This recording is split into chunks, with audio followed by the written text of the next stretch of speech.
and welcome to the Real Biz Life Chronicles, where we discuss all things business, branding, and life. If you are new to the show, I am your host, Tracy Fryer. My guest today is coming to us all the way from sunny South Africa in Cape Town. Tamsin Haley is the CEO and founder of Social Happiness, a digital marketing agency. She's also the author of Don't Be a Twatwaffle, which we'll come back to, which showcases 15 marketing mistakes you can avoid. Tamsin, welcome. Hi, Tracy. Thanks for having me. Thank you. Thank you for making time to be on the show. Absolute pleasure. Been looking forward to having a good chat with you. Yes, you and I both. I know we recently connected. I would love to know, Tamsin, how did you find yourself in the marketing space? It definitely was a little bit more of an accidental journey. I was never one of those kids who had it all figured out and knew what they wanted to do. I sort of changed career ideas every couple of months. I think I drove my mom nuts for a good number of years.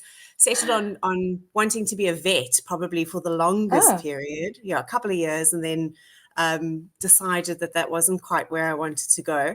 So graphic design was actually my first potential. Yeah, I did art in high school and thoroughly enjoyed it. So I applied for graphic design and then just didn't get in. So ended up studying a BA, which was fantastic. So did English and psychology and politics and was figuring it out. And luckily, by the time I got to my final year, my degree, I'd been asked to do the marketing for our res on campus at Stellenbosch University. So I loved it. It was just like, this is a no-brainer. Let me go and study it. And so fell into it more than anything else. It's one of those things that when something is supposed to call you, it does, I think. And definitely. thoroughly enjoyed it since then. That's great. And I love that you wanted to be a vet as well. We have a very similar career path there. So I wanted to be a vet, a game ranger, and then it was an artist and then a graphic designer. So game ranger was on my list as well. And like my mom still teases me, like I think I was 7 and we went to a game park here somewhere and I just thought that the guide was the coolest. I mean, looking back on photos, he was so nerdy and everything. And I just had like this crush on him and I followed him everywhere for like the whole week we were there because I thought what he did was so cool. Same, and wanted to wear, those stubby shorts and everything. Yeah. So, but I think it's just a love for animals. Are you the same? Yeah, absolutely love animals. And that was the big thing. The only thing that put me off being a vet was actually I went to go do a spaying drive, but my mom was like, she's going to expose me to as much of this as possible so I can make an informed decision. She's a nurse. So off I went and I was like in there with the vet going, oh, are you doing what? Oh, what's that? Asking all the questions. And only when he did an abortion did I go, okay, that I wouldn't be able to do. I was like, I was fine with everything else, but that I hadn't a problem with. So that would be a deal breaker for me as well. So that and the sight of too much blood, I'd probably faint in every job. So I must say that was the unpredictability, I think, of the blood was the thing. Because some cats would be perfectly fine and then another animal would be a different story. So you don't know what you're dealing with until you're in there. No, hence why I've chosen the creative path. Yes, definitely. So Tamsin, walk us through your book. I did have a chuckle at the title. Good. I like picking names that bring people joy. So Social Happiness is also like a name that people say often that they love hearing. Yes. So don't be a twatwaffle. A twatwaffle is somebody who believes they have more knowledge in a certain field than what they do. And so we all are twatwaffles in some area of our life. We all, it's human nature to put ourselves forward. And instead of being a twatwaffle in marketing, that's what the book approaches. So 15 mistakes that we see businesses make all the time just from working with clients and defining the problem and explaining why it's a problem. Like some people don't even realize why some of these things are issues. Like why is a vision and mission even important, or why a website means so much for your business. And then giving them a little bit of an action plan on how to move past that or avoid it if they haven't even had that issue yet. So and it's doing well. I've just finished recording the online course for it. So that's going to go into editing, launched in the next 6 weeks. Yes, you have to keep us posted. It's hats off to write a book. I always think it's such a personal journey and, to share your experience, and well done. It's fantastic to see. Yeah, no, thank you. It is. And I'm busy with the second one at the moment, which is so completely off on a different track, more about sort of my journey in business and in life, but I think a lot of business, and quite enjoying putting that one together. Though, yes, it's taking a little longer than what I would have planned. This one was easy, I think because it was marketing and I could just write it and get it out. Because this one's more personal, yes, I think writing it's a little bit more raw, but we should have it launched for May. That is the plan. Fantastic. Keep us posted. I would love to, follow your journey and see how you're going. Speaking of which, in terms of business, what sort of challenges have you faced? Sure. I think a lot, especially in the last couple of years. COVID was brilliant. I mean, if you needed to find any problems in your business, that was a very good spotlight, I think. Yes. So I think, a bit of everything from having to go remote very quickly. I think we were better positioned than some businesses to do that, just because of the nature of our work. It's online. But up until that point, we were as a team sitting next to each other and sort of doing those daily huddles of what's happening today, what tasks have to be completed, and all of that had to be moved online. But I think we've done that so well now that my team completely functions remotely. I mean, we don't have an office at all. We tried that. We tried to go back into office and it was not needed. So and it didn't work, did it? No, the team was only there on the days that I was like, right, we're doing a team meeting. The rest of the time the office was pretty much empty. And I was like, well, that says everything. No point. Actually. Yeah. No point. Let's just stop paying rent. That would be good as well for our cash flow. So there's that. I suppose finding the right team is always a fun one for businesses. But when you start getting it right, it makes the world of difference, definitely.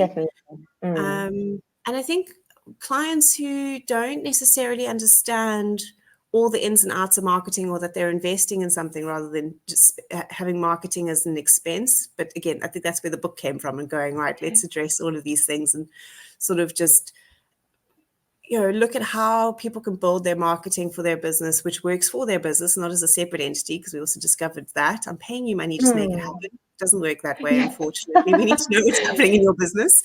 And, and addressing that. And that's actually been a very big shift and been very interesting with the kind of clients who have now connected with us. They've got a good understanding as to how we can help qualify what they're doing and bring abundance to their business rather than seeing it as an expense.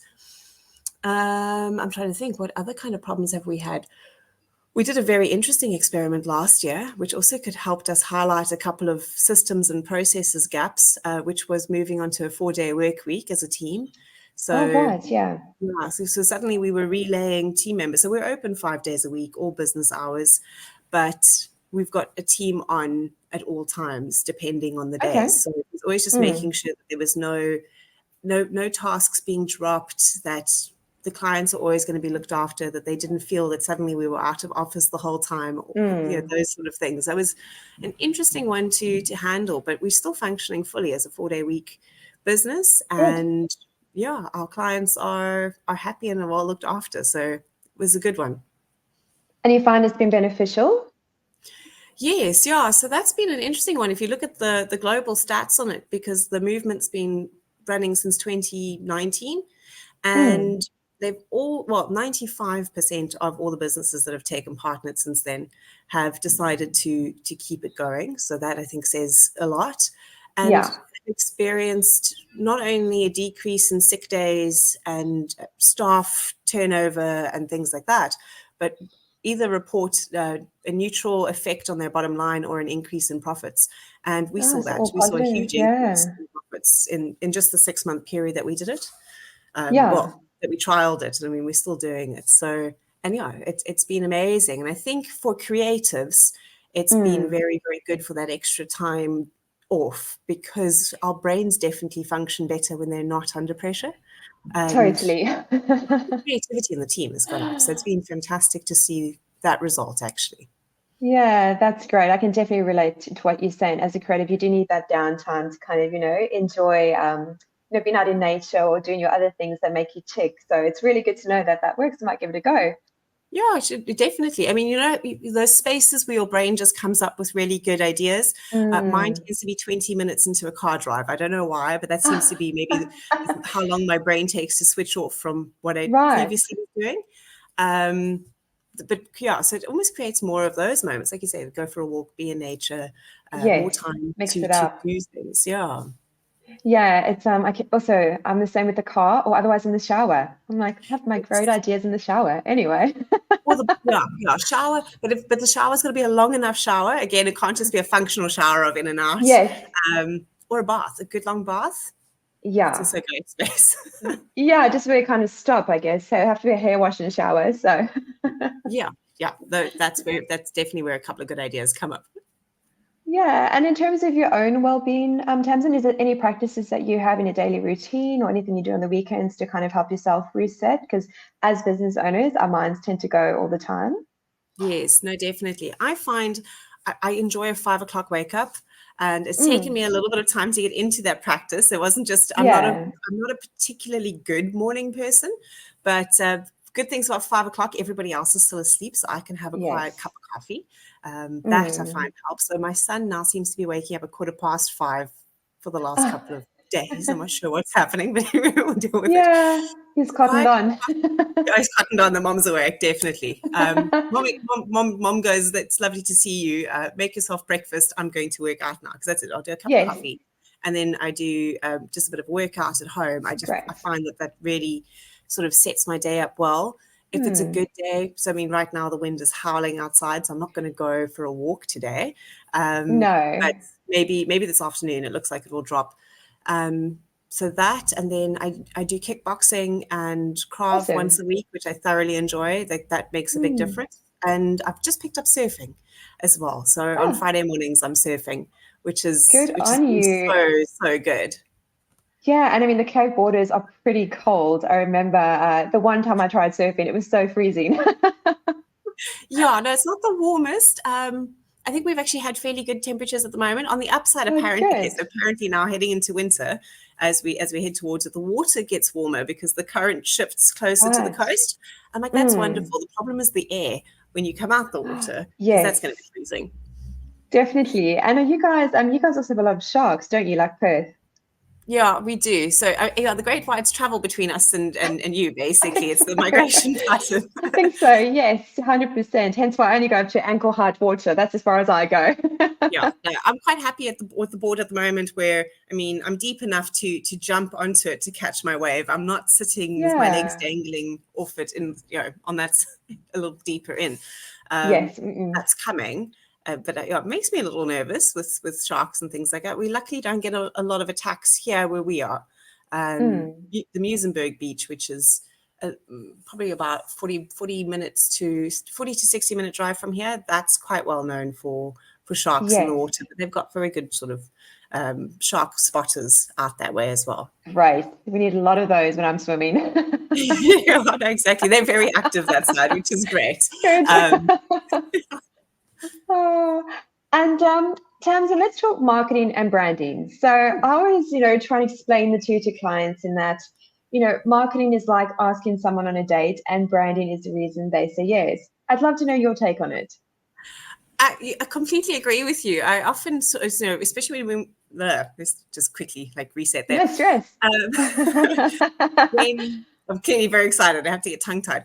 I know, Um, and that's actually one of the things I really loved about you. I can see how passionate you are about, marketing, and it really came through on our Zoom when we had our chat. So go for it.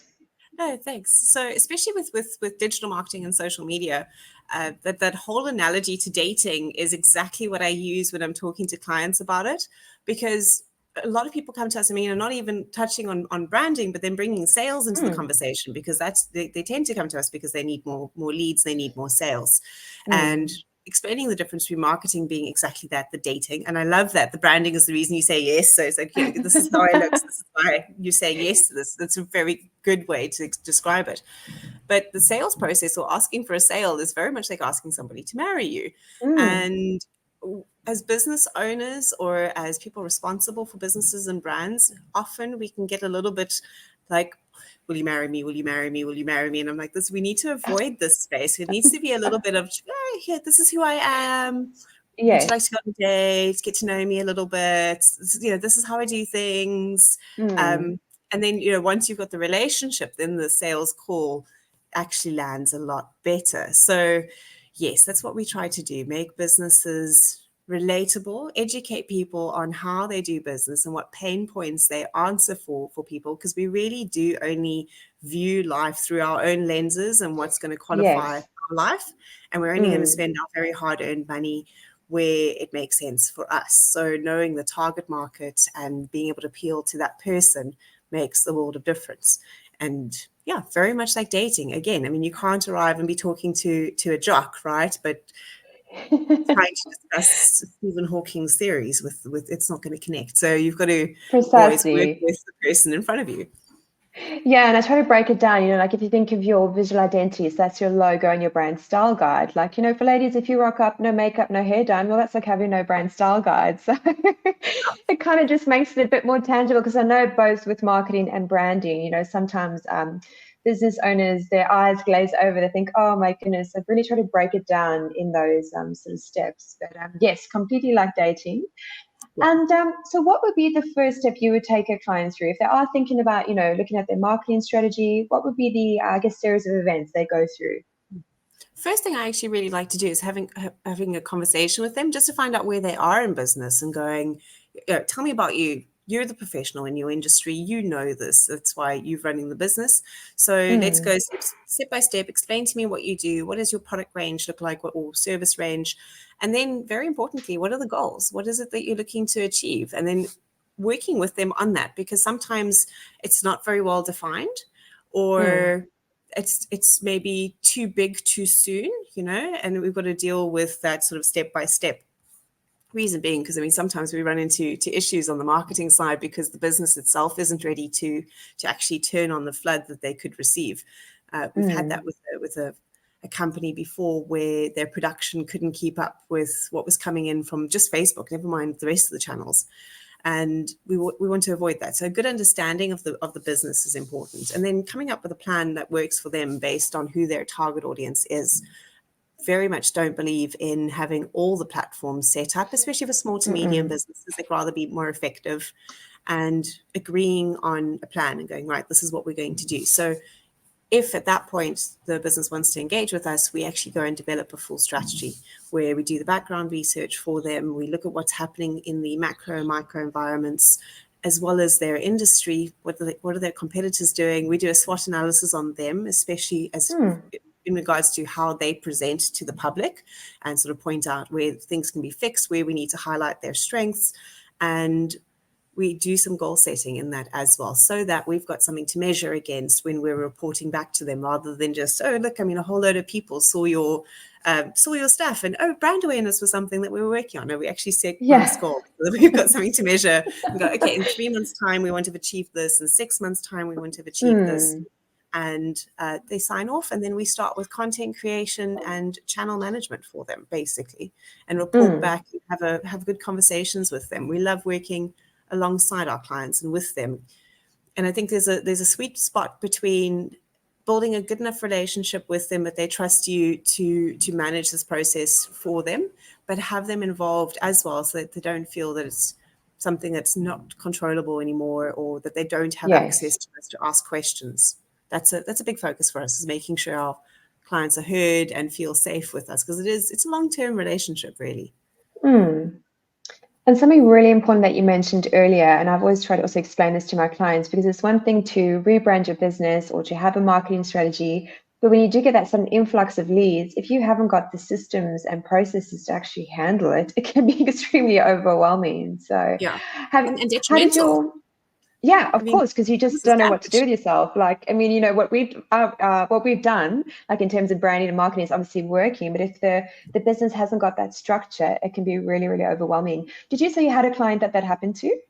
Yes, and it caused significant damage. So they did slippers, or they do slippers. They still do slippers, and for winter months, it's a big drive. So we got them ready, and I think we launched about this time of that year. I mean, it's a couple of years ago now, and it was a question: is production ready? And they said yes. The thing that happened is that as they said yes, they got a huge order in from one of their long-term clients, where they're stocking retail and custom orders and things like that for them.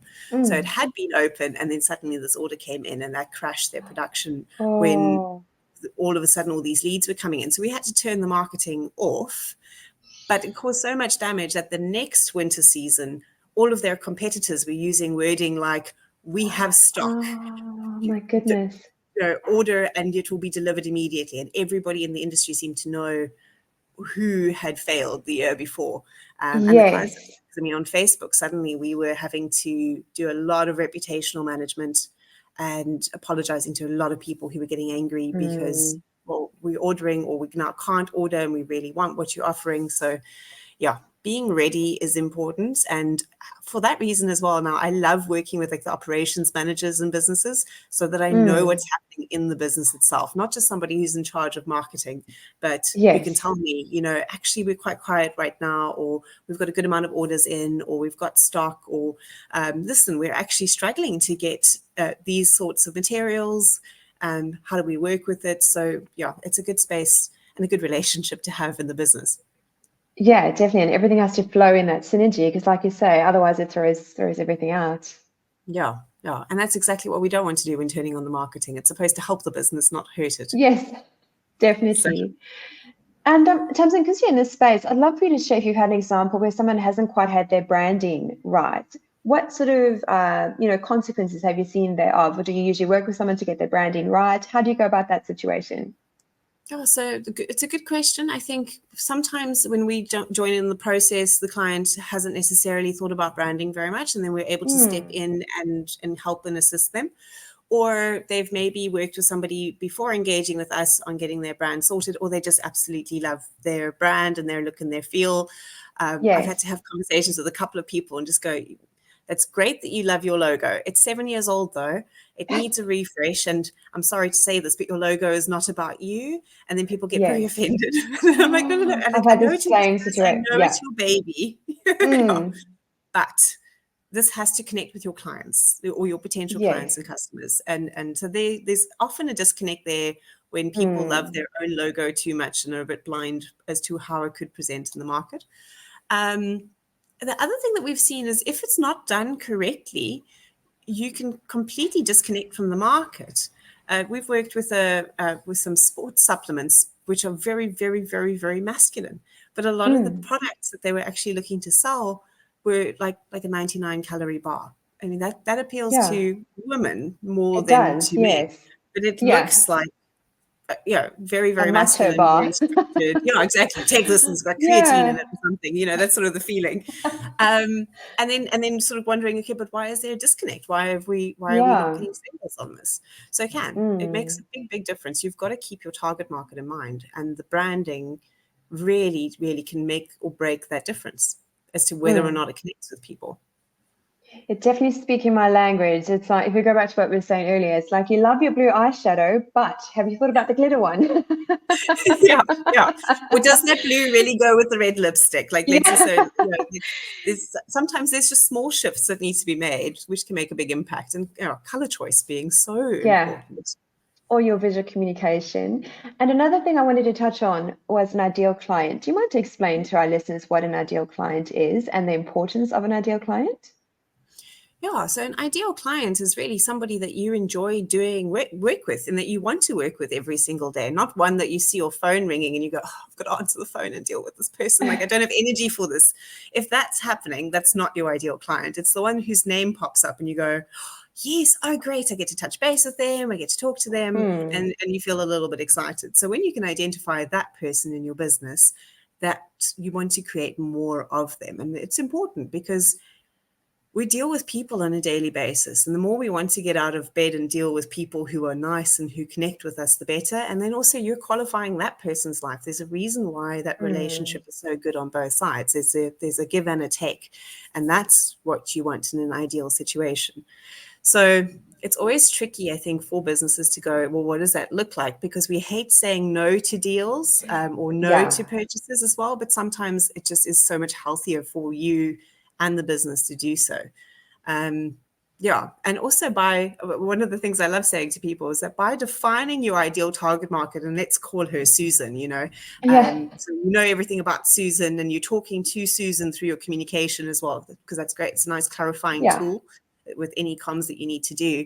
It doesn't mean that suddenly Esther's going to arrive and you go, sorry, Esther, I don't want your money.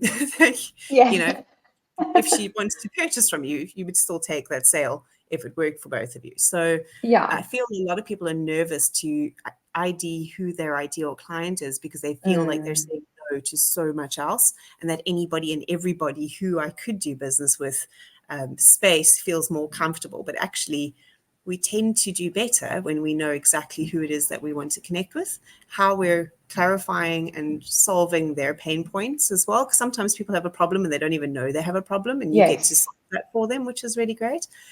That is where strong businesses are built. And yeah, it makes a huge difference. It really, really does. Yeah, I often say to my clients, once you get clear on who it is, it's funny you said Susan because our ideal client is Steve. Once you get clear on your Steve, like you have a really clear marketing strategy moving forward. Because if you're kind of targeting everyone, you're specialist to no one. So it's super important to get clear. And I guess, do you find that depending on the business, they can sometimes have two ideal clients?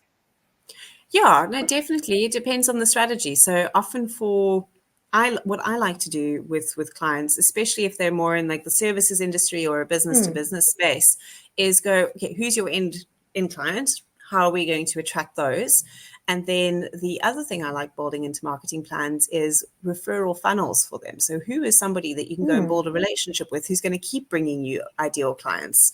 Let's identify that person. And then there is a bit of you've got a different persona that you've got to work with, and there's a different way of communicating with them. Your marketing message has to change because you're not selling them exactly the same thing. And it's a good way to build resilient businesses as well that aren't relying on only one track. So yeah, it does make a big difference to do that. Not all businesses lend themselves to that space, but it's just then assessing and going, what can we do here? And how do we do it? Sometimes we even split the channels. I mean, and then use one set of channels for one kind of conversation, because that's where the referral partners might be sitting, like LinkedIn or something is a good example. Versus Facebook or Instagram or even TikTok, where you might be speaking more to the end consumer in those spaces. I get a number of business owners that, I haven't got time for LinkedIn. I don't like LinkedIn. I don't like Facebook. I don't like Instagram. How do you kind of handle those situations? I tell them that they don't have to like it. We like them enough for them, and that we can manage everything so that they don't have to stress about it. Yeah, a lot of people don't like social media, and that's absolutely okay, especially if they are a bit older. They can feel uncomfortable in that space. So we've had clients before who just don't have any social media platforms, but their business does, and we're representing them in that space, and we're getting them sales through that space. We then just show them, educate them on what's happening on each channel, why we do it that way, so that they know what's happening, because I do find that an educated client is a happy one. But that seems to alleviate some fear around the space or discomfort. And I mean, the other space that we really struggle with there is more, we need some video. Can you send us some video? Yes. It makes a big difference in your marketing plan, and a lot of people get very uncomfortable when they've got to think about it. And what's funny is people go, "Oh, you're asking me to put my face in a video," and I'm like, "Well, that would be wonderful, depending on the business, if you could. But video doesn't necessarily mean that you suddenly need to be a market leading thought expert either. There's so many ways that we can work around that if people are uncomfortable. So yeah, I think it's just finding what causes the issue, why is there discomfort there, and then just having a good discussion around it and coming up with a plan to support people in that space that still works for their marketing and their business. And why do you think it is that so many people struggle with video? Because I get the same pushback if I say to a client, well, look, another way we can do it is through video, and you can do some shorts for your socials, and they literally go white from the fear of it all. Hyperventilating, yeah. Yeah, they do. Start cranking the sweat. So why do you think that is? So many people struggle with it. I think there's a couple of things going on there. I think imposter syndrome is more real than we allow it to be. I think we don't always think that actually this is something that a lot of people are dealing with, and business owners in particular have a lot of imposter syndrome, or there's a high percentage of business owners who experience imposter syndrome, more so I think than people who are employed, but that's not necessarily always the case. So that's part of it. And I think there's also maybe a lot of space where we're not accepting of ourselves. And that comes through when you ask people to do video, because then suddenly you'll hear all the things that they don't like about themselves. I don't like my voice. I don't like hearing my voice. I mean, nobody does. Let's just start there. Like, everyone thinks that they sound weird because it sounds different in your head to when it's recorded. That's okay. Or they'll be like, oh, my nose, or my skin, or my hair, whatever it is, where instead of just, I suppose, rocking up for themselves and just doing it, they get so stuck in all the things that they don't like about themselves, and that they're going to be showcasing that. Yes. Yeah. The thing is nobody else knows what we're insecure about, really. And if you're an expert in what you're doing and you're sharing valuable information, you are qualifying somebody else's life, and you're actually adding to their experience, no matter if your eyebrows are wonky that day, because I don't know. I've had one where, oh my gosh, I was waxing my eyebrows and the cat came and knocked me. So I ended up, getting half of it off. And then you sort of like got half, but like a good dent. And then I had to even it out for a while. So, and I still recorded videos in that time, because I was like, well, I have to do this for my business. Yes. Oh, good on you. It's great that you kind of just push past it, right? It's I find a lot of people become very self-critical, myself included. Look, before having the podcast and trying to embrace more video, it's kind of like it takes 2 hours to do one little, 2-second or 2-minute video clip. So 100% true what you're saying. I found the easiest way to deal with that, though, even for myself, because it is, I want to do video, but I'm not looking perfect today. I did my eyeliner wonky or whatever it is. I record it. I go, what am I talking about? I do a one-take recording, and I send it to one of my team members. They treat me like a client. And so that's the only way actually we get any of our marketing done. So that works quite well. And they do all the editing. So I don't get to see it again. I don't get to then be like, oh my gosh, what face did I pull there? Why did I do that? And get into that space. I just remove myself from the I remove myself from the process. That's the word I wanted, as quickly as possible. It's a good idea. Totally. I actually did the same when I started the podcast, because I would kind of listen to everything, and then I'd watch every video and think, oh my gosh, why did I pull my face that way? And now I'm like, I don't have time for that. I need to carry on with my mission, to help business owners grow with distinction. It's not a productive use of my time, kind of criticizing every single, visual that I'm doing. So and what's really funny is just by being yourself and having done exactly what you did, like you would do in any other conversation, makes you so personable and relatable and human as well, which people connect with. So why not? Completely. And also, if this is how you pull your face when you're doing whatever, wrinkles, whatever comes up, you're doing that in a boardroom conversation or any other sales meeting or a networking event. It's just how you rock up in the world, and that's okay. Yeah. And I also think when you are being brave enough to actually put yourself out there, what's that expression? Haters are going to hate. People are going to have negative feedback, and it's literally because of their own insecurity. It's not really necessarily a reflection of what you're putting out there. So it's we have to thicken that external shell a bit when we do start embracing, video and so on. Yeah, no, you do, and like you say, it's going to happen. But same when you're turning on your marketing, quite honestly. I don't know if you experience this a lot in Australia. I know in the UK this happens a lot, and I'm seeing some of it here as well. But we've got a very weird mentality to businesses and people when you actually start succeeding. So we all love an underdog, right? And we're there to support. And then somebody starts getting some success, and we're like, oh my gosh, did you see her hair last week Friday? Yeah. And we are so weird. But when you're switching on your marketing, or like you say, embracing more video, you are putting yourself out there. And it's that whole thing of the tallest trees do catch the most wind. So yeah, it definitely happens here as well. It's not you, it's about the wind. Ignore the wind. Yes, it's called tall poppy syndrome in Australia, and it definitely does happen. And 100%, we're all supportive when someone's, on a level where we're maybe the same, but as soon as they start, and again, I'm generalizing, not everyone's like this, but as soon as they start doing really well, we kind of go into this flip mode. And I don't know if it's because it kind of makes us more aware of what we're maybe lacking or not necessarily achieving in our own lives. But yes, humans, hey? Yeah, we're very strange. We really are. And I think it's exactly that. It's that game of comparisons. And sometimes instead of, why is this making me uncomfortable? What can I learn from this? What do I need? Yeah, it's easier to be, well, I don't like your face. Or, you clearly think you're better than the rest of us now, or whatever it is that you do. Your blue eyeshadow. Yes, your blue eyeshadow. I'm so true. What's wrong with you? Come get with the times. Yeah, there'll always be something, Always, always the case. And Tamsin, how do you stay on top of all the latest trends? I mean, the world that we're in is constantly changing in terms of marketing, graphic design, all everything, all the above. How do you stay on top of the latest trends? So I think there's a couple of things that we do in the business that works well.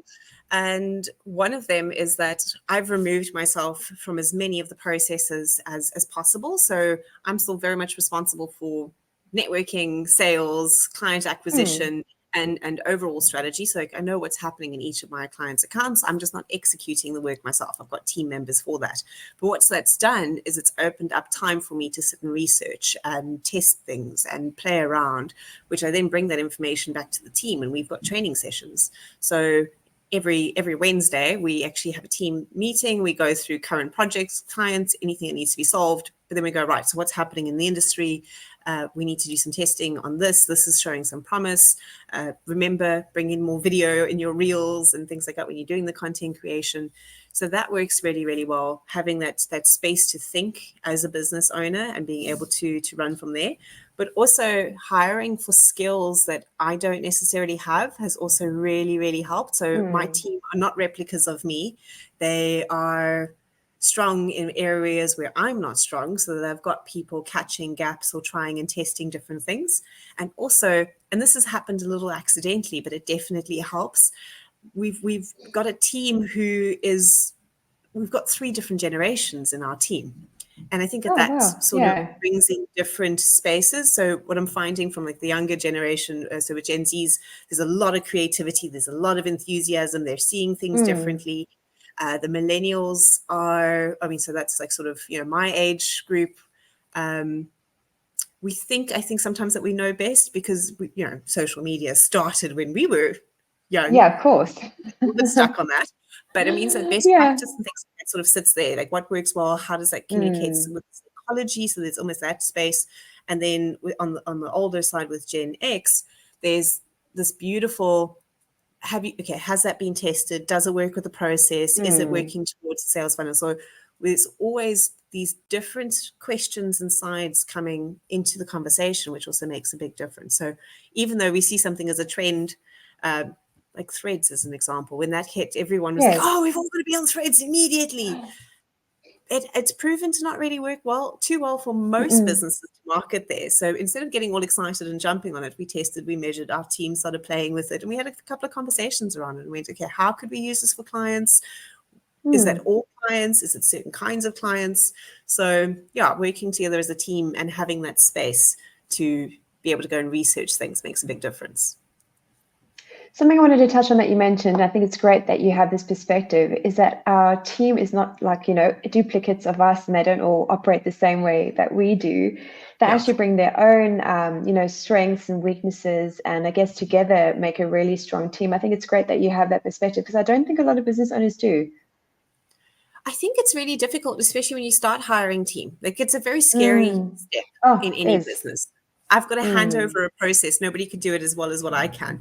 What's really lovely, though, is when you find team members who do it better than you can. I think you get caught off guard the first time it happens, and there is a little bit of that, I'm not comfortable with this. Yes. It's amazing when it happens. And, I'd rather have that than be the person who's dictating everything in the business. Completely. Yeah. No, it makes a big one. And quite honestly, I think too many of me would be exhausting in the business. We'd have a lot of people with squirrels at raves all over the place, in their head, no ducks and rows at all. I need people who are process driven, like my ops manager. She's been a huge save in my life, and she loves process procedures. She's always testing all of our things and making tweaks and finding solutions to problems. That's not me. It doesn't make me happy, but it makes her very, very happy. And that's exactly that. The things that don't make me happy, I need somebody to manage those things, and they need to be happy doing it. Yes, and I think that's the thing. When I first started, I was trying to do everything myself, as one does, right? You don't know any better. And if I just think of all the time that I wasted, but never mind, I've learned and I've grown. And now, like you say, sometimes you bring in a team member and they can actually do it better than you. At first, it's really uncomfortable, and I like that you mentioned that. But once you sort of embrace it, like it just takes your business to a whole nother level. It does. And sometimes I find that I've still got to remind myself of that. Actually sitting with the course last night. Okay, so everything has been recorded. It now needs to be edited. And I've been procrastinating on the editing because it's not my favorite thing to do. It takes time. I'd much rather be doing something else. And then last night I just went, hang on, I can ask one of the team members to do this and they'll have it done in like a week. What am I doing? Okay. And I messaged her yesterday evening just to be like, right, talking to you tomorrow, but I've got a new project. It's video editing. And yeah, we almost need to constantly assess, should I be doing this task? Is it actually my responsibility? Am I the best person to be doing this? Is this the best use of my time to drive my business forward? If it's not actively building your business or bringing you sales, I don't believe it belongs in the business owner's space. No, I agree. And even as like in your personal life as well. I mean, like cleaning my house, is that a productive use of my time? So I got a cleaner, which is, it's such a game changer because it just frees up like 2 or 3 more hours where I could potentially spend time with family or focus on other business stuff or have some downtime as well. So it's really good to like assess where everything's at.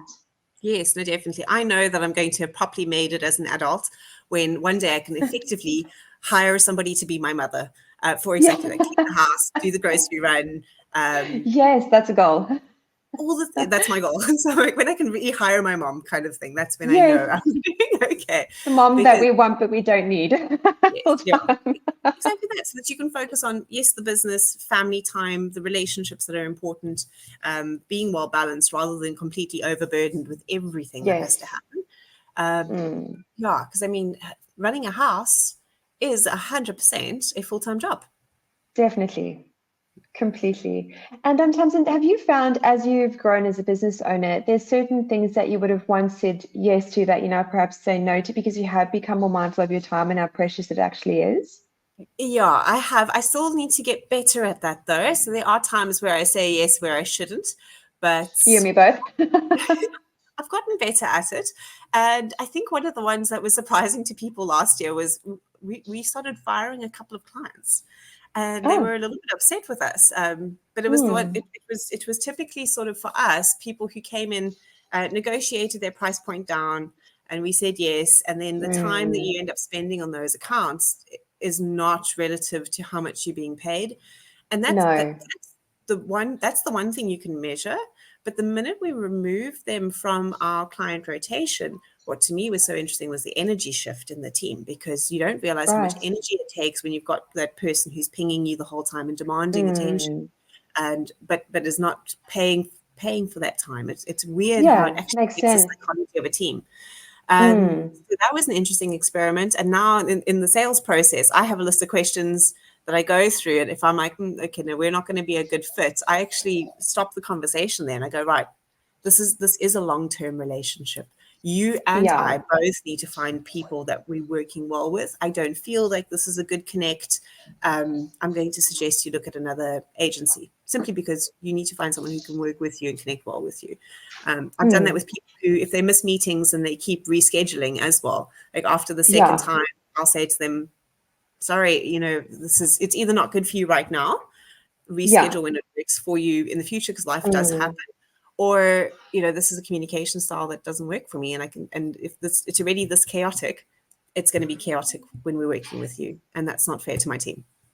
No, I love that. And I needed to hear that because that is something I am trying to get better at. You almost get a kind of vibe sometimes with someone or a prospect, think, oh, no, I shouldn't. And then you do. And then it just is like, it wreaks havoc in everything. So thank you for sharing that. No, your pleasure. And having a sounding board for that's also really good. So I often message my ops manager, Carmen, and I'll be like, so I had this meeting and this is my feeling. And she'll be the first one to say to me, listen to your gut, that's fine. Yes, or there's been once or twice where we've had an old client want to come back and then she's been, I'm not sure this is a good idea. And I'm like, oh, but it's like 3 years later. I'm sure it'll be fine. It's never fine. It's never been fine. She's always been right. So that's really good. I'm gonna do that as well, because I mean you kind of forget, right? You forget, oh my goodness, they seemed one way, or they were this way, and then you go, oh, but maybe they've changed, and then they haven't. So something else really important you mentioned as well was the energy shift, because we had a situation as well where we had to offboard a client.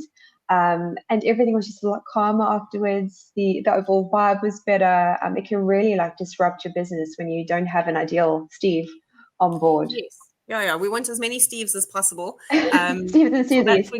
Yeah, for exactly that reason. We've actually got we've got a client board that we work off of, just as sort of like I need a visual. So it used to be sticky notes where I can sort of move things around. So I've got a virtual sticky note board basically now. Thank you, Carmen, again. It works for my brain. And what we've done is we've actually color coded some of our clients to be like, these guys are awesome. We love these guys. And then what's nice is every time we have a team meeting, I see that and I get to go, right, I need to find more of those because these are the ones my team love really working with.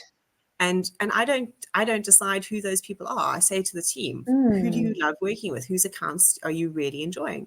And they have the goal that each of our clients, they need to try and move into that space, because there's always a bit of chaos at the beginning. You know, when you're onboarding, it's hectic to onboard new clients. And the first month, definitely 6 weeks is always very, very busy.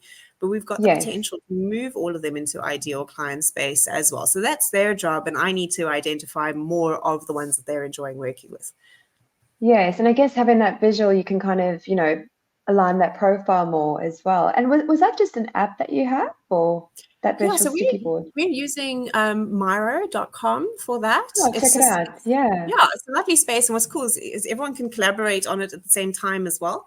So we'll all jump on there and I can see everyone sort of zooming around and where their mouse is and what they're moving. And it works fantastically for us. It's not our main process and systems though. That's Monday.com. So everything gets run on there. But it's just a nice visual to be like, this is what's in right now. These are the projects, these are the retainer clients, these are the ones on Google Ads. So it's a nice quick overview. And Tamsin, if someone was thinking of, you know, either creating a social media profile or trying some sort of marketing, I guess depending on their budget, where would be the one place you could say they could start? Would it be, you know, is it LinkedIn? Is it Facebook? Again, I know that's, you know, there's a strategy that's needed, but if someone just wanted to get started, where would you recommend that they start? It really depends on what they're selling. So basic one, if you're business to business, you should be on LinkedIn. It's a slow moving platform. So I think it's always good to know what the differences are with the platforms. LinkedIn is slow, but it's worth it if you're going to be business to business. The advertising space is expensive and not necessarily very effective, but there's so much that you can do organically just by connecting with new people, going and finding the right decision makers and creating good content. So there's that side of things. If you're doing, you know, products, Facebook or Instagram or TikTok, just depending on what you're selling. And what I'm really enjoying about TikTok at the moment is catching people off guard with it, because somehow in our brains we've gone, this is a platform for 12-year-old girls who like to watch dance videos. Yeah. I'm like, I'm not dancing for no one. Well, exactly. I'm not dancing for anybody either. No. But the platform itself has evolved so much since then. I honestly think that parents climbed on during COVID to see what their teenagers were up to and created a bit of an addiction themselves. But we ran a campaign not so long ago for Lexus, and for every 10 leads, 1.8 million rand cars got sold. So wow, that's really good. Gee. Very interesting. I might have to reactivate my account.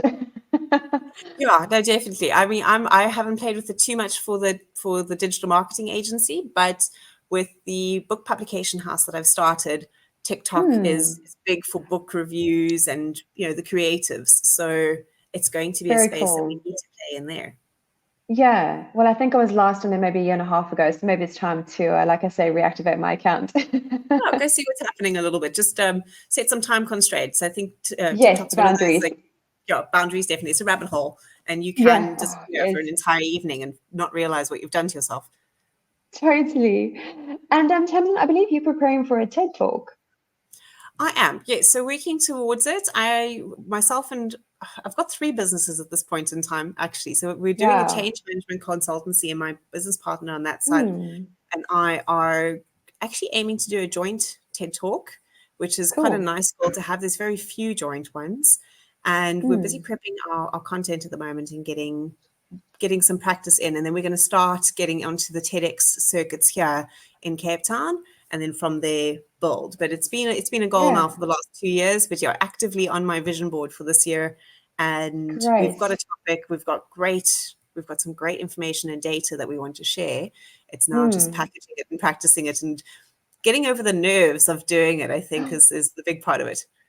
Yes. Oh, it's fantastic that you guys are doing it. Please keep us posted and let us know when it's live. Yeah, we'll do. As soon as that's been achieved, I'll let you know. Yes, yeah. And 3 businesses. Wow. How did that happen? I feel sometimes like accidentally, but it's one of those things that when opportunity knocks, you've sort of got to grab them. Yeah, so, I do the same. Yeah, the agency, so Social Happiness, that one, we turned 6 now in May. So congrats. It's been running. Thank you. It's been running for a good amount of time. It's definitely starting to feel like it's growing up a little bit, which is good. And I mean, even that, I didn't start it with a business plan. It was more a response to 2 things. I was on maternity leave and I needed to figure out where income was going to start coming in because I quit my job just after I had my son. So there was that. And then I had a friend call me and she was working for a traditional agency that didn't have any digital in-house and they needed support for clients. So that spearheaded and started it. Having written a book, started the publishing agency. I was talking about self-publishing at a networking meeting that I was at, and somebody walked up to me and was like, we need to have lunch. And then over that lunch, she was like, well, I have 8 manuscripts and you're going to publish them for me. And I said to him, I do marketing. I don't publish books. And he's like, no, you're going to publish my books. And yeah, so I published 8 books for him last year, and we're busy with another 5 for him this year. So very cool. And we're busy building out the agency. So it's still in its infancy, but we are doing everything from connecting people with writing coaches and ghostwriters to actually creating the physical book and then marketing it, because we've got a marketing agency who can look after that. And yeah, of course. Public relations specialist who's done some very successful author launches as well. So that space has been quite fun to play in. And the other business is called Human Energy. That's come out of our involvement with the 4-Day Week project, actually. So, yeah, we're the digital marketing partner for the South African leg of it. And the CEO in South Africa, Karen Lowe, sort of mid last year, called a meeting with me and asked me if I'd be interested in being a business partner with her. And we're going to go and help businesses change their corporate environment. And whether that's a 4-day week move to reduce work time or identifying areas where mental health is maybe not so healthy in the business or culture needs changing, that's what we're doing and spearheading. So we're having lots of very interesting conversations in that space at the moment with a number of companies. We haven't got a client just yet, but it's sort of all sitting there. And we've got some exciting data actually that we're going to be launching through a podcast in the next 2 months as we get the ball rolling. Very cool. Yeah. So it's been more opportunity saying yes to things rather than going, I want 3 businesses. Yes. I can totally relate to that. I obviously have Design Studio Perth and I've got Trace Designs Bespoke, which is my bespoke jewelry line, although 85% of my life is consumed by Design Studio Perth. And then the podcast has recently become my third one. But I really enjoy having the variety. I mean, I know, people say you should have one and just focus there, but it's really nice, I find. And they kind of all flow together in terms of creativity. And occasionally you will use a logo on some jewelry. So I guess it works together, but I really enjoy the variety. Yeah, I enjoy it as well. I think it gives me different creativity outlets because they each have different sort of challenges that need solving. We solve different problems and challenges for different people in each space, but there's definitely a strong connection with all of them because for me, they're all related to communications. And there's a great tie in there. So yes, we got an author and yes, we created a book, but we're not just going to hand your book back to you and be like, bye. We can look after that process. We can help you set those goals. And that's what we do for every other business. So you treat every author like a business, and then that makes a big difference. Or the kinds of businesses that we're being introduced to through working with Human Energy tend to be large businesses and corporates. So, and they also have communication needs, especially if they're making a change in their corporate culture. Suddenly they might need to communicate with people internally and externally. And I mean, in saying that, they then hear that I have a digital marketing agency and I'm getting clients from having that business. So they all play very nicely together. Yeah, definitely. And Tamsin, if you did have any advice or a tip that you could share with someone who has their own business or is thinking of starting their business, what would that be? Definitely start removing yourself from the processes as quickly as you can, which is, I think we've touched on that, is not always easy. Yes. That first hire is difficult. And the other problem that comes with that is being able to pay somebody a salary is often a daunting, can't afford to hire someone right now. Every time I've hired someone, I have not been able to afford their salary. But by the end of that first month, I have been, because I've been able to open up enough space.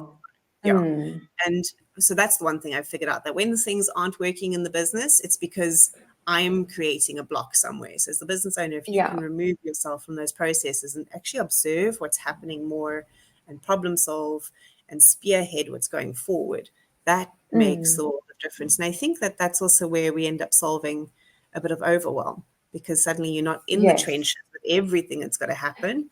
You have more of a bird's eye view, which is helpful. And in terms of personal growth, if there was one tip you could share?